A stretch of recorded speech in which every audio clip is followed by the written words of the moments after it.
Hi, so this is a video on inverse proportion. So this is what I would consider to be a very typical GCSE question on inverse proportion. So the first question being formulate an expression relating A and B, and then using that expression for parts B and C, similar to what we did with the direct proportion example. So let's go over this. So A is inversely proportional to the square root of B. So there is no symbol for inverse proportion. So the inverse is another name for the reciprocal, essentially.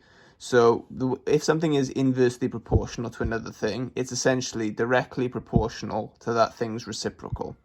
So A is directly proportional to the reciprocal of the square root of B. So the reciprocal of the square root of B being 1 over square root of B, because the reciprocal of it of just a number is 1 over it. So from this, we can deduce that a constant of proportionality exists. So A is going to be equal to some k times 1 over the square root of B. So now we're told that when B is 16, A is 2. So let's work through this. So A is 2, B is 16. Square root of 16. So 2 is going to be equal to k over 4. So then solving this by timesing both sides by 4, I get that k is going to be equal to, let's cancel these, so 4 times 2, which is 8. So then if it's okay, I'm going to put this down here where I've got a bit more space. So with k being 8, and we use this, so a is equal to k over square root b. A is equal to k over square root of b. And we said that k was equal to 8. So with this in mind, a is going to be equal to 8 over the square root of b. And that'll be our expression pretty much that we're using for parts B and C. So remembering that k is a constant of proportionality, the big word there being constant, in that now that we've found it, it's there permanently, whereas A and B are variables and they can change. So when B is 64, calculate A. So I'm going to reformulate this again. So A is equal to 8 over the square root of B. So when B is 64, calculate A. So I'm just going to simply put my value of B into this expression. So A equals 8 over the square root of 64, equaling 8 over 8, equaling 1. So A is going to be equal to 1, is my answer to that, when B is 64. So similar thing for C, except you're given the other variable this time. So A is 4, calculate B. So let's do that. So I'm going to, once again, it's good habit to do this. So A is equal to 8 over the square root of B.